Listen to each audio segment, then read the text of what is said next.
Okay, सो मैं जो net का एग्ज़ाम हुआ था अभी उसका एक अच्छा प्रॉब्लम जो है पार्ट सी में आया था, ये वाला प्रॉब्लम। ठीक है, मैं ये वाला आज डिस्कस करने वाला हूँ। ये मैं नहीं कर पाया था, बट अभी मैंने मतलब किया है, तो ये मैं आज करने वाला हूँ। ठीक है, तो क्वेश्चन सबने ही शायद देखा होगा, ये थोड़ा अच्छा प्रॉब्लम लगा मुझे। तो डायग्राम दोनों ही मतलब आपको पता होगा कैसा दिया है, और रेशियो पूछा है। मतलब स्टेटमेंट तो बहुत सिंपल है, लेकिन आपको बहुत कुछ मतलब ऐसे सॉल्व करके नहीं दिखा सकते हैं। मतलब आपको अपने दिमाग में थोड़ा इमेजिनेशन बनाना होगा, थोड़ा डायग्राम कैसा बन रहा है, पिक्चर कैसा बन रहा है, ये सब आपको इमेजिन थोड़ा करना होगा। मतलब थोड़ा सोचने का चीज़ है, मतलब इमेजिन करने का चीज़ है। ठीक है, तो पहले वाला केस को मैं थोड़ा जूम इन करके मतलब बड़े करके दिखाता हूँ, तो शायद थोड़ा क्लियरिटी मिले। तो यहाँ पर ऐसे कुछ करंट्स जा रहा है, ऐसे जा रहा है, और आपको यहाँ पे निकालना है मैग्नेटिक फील्ड। तो मान लीजिए कि मतलब इसका जो एज का लेंथ है वो 2a है। ठीक है, तो ये वाला लेंथ भी a हो जाएगा, ये वाला लेंथ भी a हो जाएगा।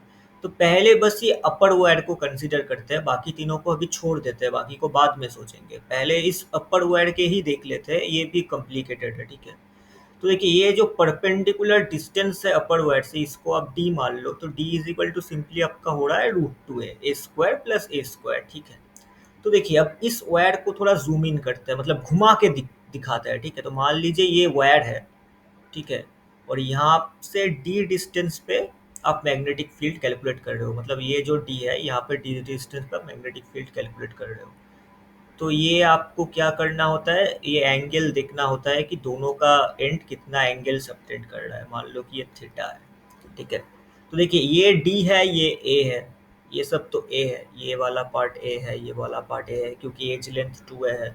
तो साइन थीटा जो आपका है ना, वो आपका हो जाएगा a divided by root under d square plus a square. ये आप जेई एडवांस टाइप प्रॉब्लम मान सकते हो। स्टेप मतलब कॉन्सेप्ट तो मैग्नेटिक फील्ड का है, लेकिन जेई एडवांस में ऐसा टाइप का प्रॉब्लम्स आता है। ठीक है, तो ये साइन थीटा जो होगा 1/√3 हो जाएगा। ठीक है, तो ये हो गया। तो ये एक सिंगल वायर के लिए अब मैग्नेटिक फील्ड अगर बी मान लो, मतलब कुछ भी मान लो, B1 मान लो, तो उसके लिए आपका फॉर्मूला होता है mu not I divided by 4 pi into perpendicular distance that is D into sine theta plus sine theta, क्योंकि बोथ साइड थीटा है, तो sine theta plus sine theta यानी 2 साइन थीटा, यानी 2/√3 हो जाएगा। ये एक वायर के लिए हमने निकाल लिया। तो बाकी सारे केस भी सेम ही है, मतलब सारे केस के लिए ही 4b1 है। ठीक है, B1 ऐसा है, मतलब टोटल 4b1 होगा, लेकिन ये सब अपने आप में एक एंगल सबटेंड कर रहा है। ठीक है, वो मैं आपको अब थोड़ा क्लियर करके दिखाता हूँ।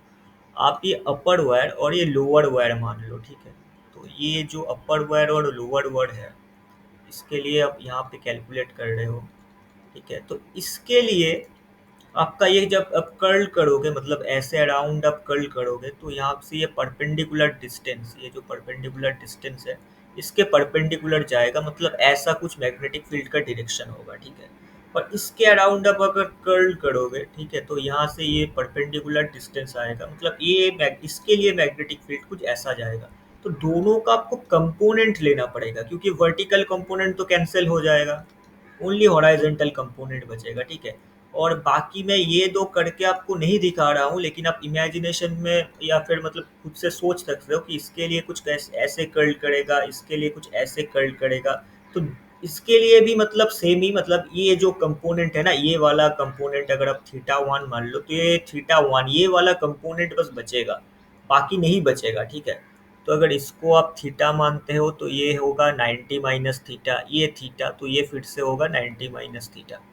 ठीक है, तो अल्टीमेटली आपका जो नेट बी फील्ड होगा वो इसी डायरेक्शन में होगा चारों वायर के लिए। ठीक है, और उसका वैल्यू होगा 4 × B1 × साइन थीटा। साइन वाला कंपोनेंट सर्वाइव करेगा, वर्टिकल कंपोनेंट इसके लिए कैंसिल हो जाएगा, और इसके लिए यहाँ पर इन दोनों के लिए भी सेम एक कंपोनेंट कैंसिल हो जाएगा, और ये वाला जो नेट कंपोनेंट है यही बचेगा। ठीक है, चारों वायर के लिए।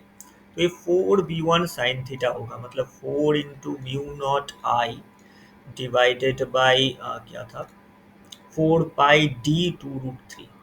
4 पाई d मतलब आपका है √2a इंटू 2√3। और साइन थीटा का वैल्यू क्या है, साइन थीटा का वैल्यू ये a है, ये a है, ये √2 है, मतलब a/d है सिंपली। तो साइन थीटा का वैल्यू फिर से 1/√2 है, ठीक है। तो यहाँ पर सिंपली आपका सॉरी मैंने कुछ, हाँ ठीक है ठीक है।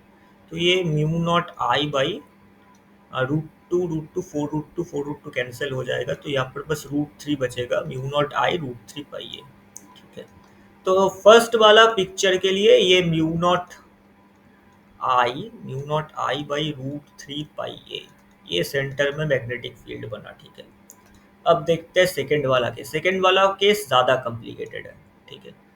तो देखिए मैं आपको मतलब पेयर वाइज आपको देखना पड़ेगा, मतलब आप पहले ये वाला वायर और इस वाले वायर के एक पेयर मान लो, बाकी सब भूल जाओ। इस वाले वायर के लिए और इस वाले वायर के लिए सिर्फ मैग्नेटिक फील्ड देखो, ठीक है। तो देखिए ये एक्स वाई जेड एक्सिस है, ठीक है।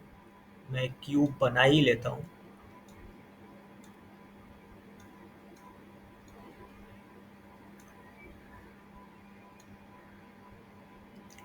तो यहाँ पर कुछ ऐसा है, यहाँ पर कुछ ऐसा है, बाकी मैं अभी कंसीडर नहीं कर रहा हूँ, बस इन दोनों को एक पेयर वाइज कंसीडर कर रहा हूँ, ठीक है।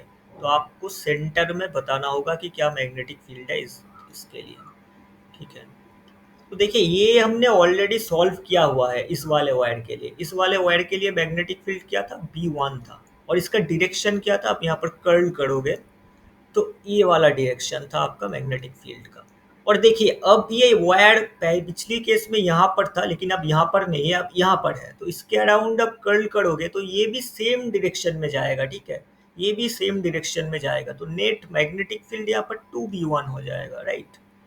यहाँ पर 2B1 हो जाएगा। और डायरेक्शन देख लीजिए, डायरेक्शन का एक कंपोनेंट वाई पर है, एक जेड कंपोनेंट है, ठीक है।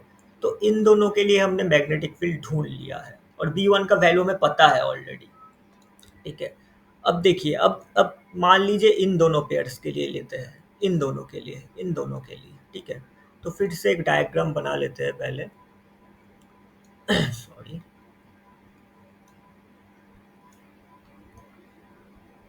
ये कुछ,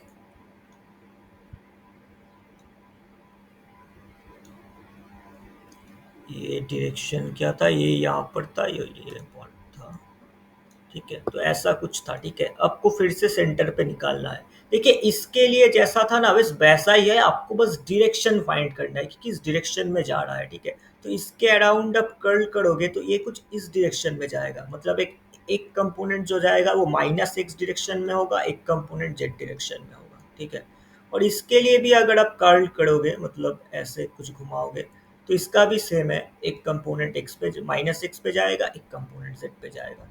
तो इसका भी जो मैग्नीट्यूड होगा वो तो सेम ही होगा, क्योंकि सिचुएशन बस सेम ही है, तो इसके लिए भी 2B1 होगा। और बाकी जो मतलब ये वाला पार्ट बच गया था आपका, ये वाला कुछ पार्ट बच गया था, उसके लिए भी मैग्नीट्यूड 2B1 ही होगा, ठीक है।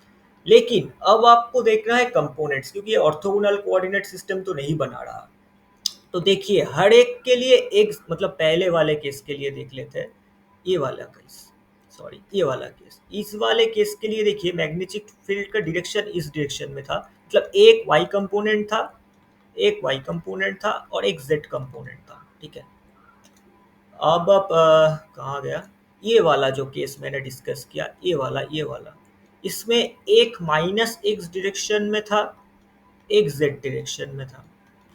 और जो ये वाला केस भी बनेगा ना, इसमें आप देख लेना, मैं आपको मतलब ज़्यादा नहीं, मतलब आप इमेजिन करना होगा थोड़ा, ये ऐसे कर्ल करेगा, ये ऐसे कर्ल करेगा, तो इसके लिए भी एक -x होगा और सॉरी और एक वाई डायरेक्शन में होगा। तो देखिए यहाँ पर नेट क्या बन रहा है, दो जेड डायरेक्शन में है, दो वाई डायरेक्शन में है और दो -x डायरेक्शन में है, ठीक है। दो जेड डायरेक्शन में है, दो वाई डायरेक्शन में है और दो -x डायरेक्शन में है।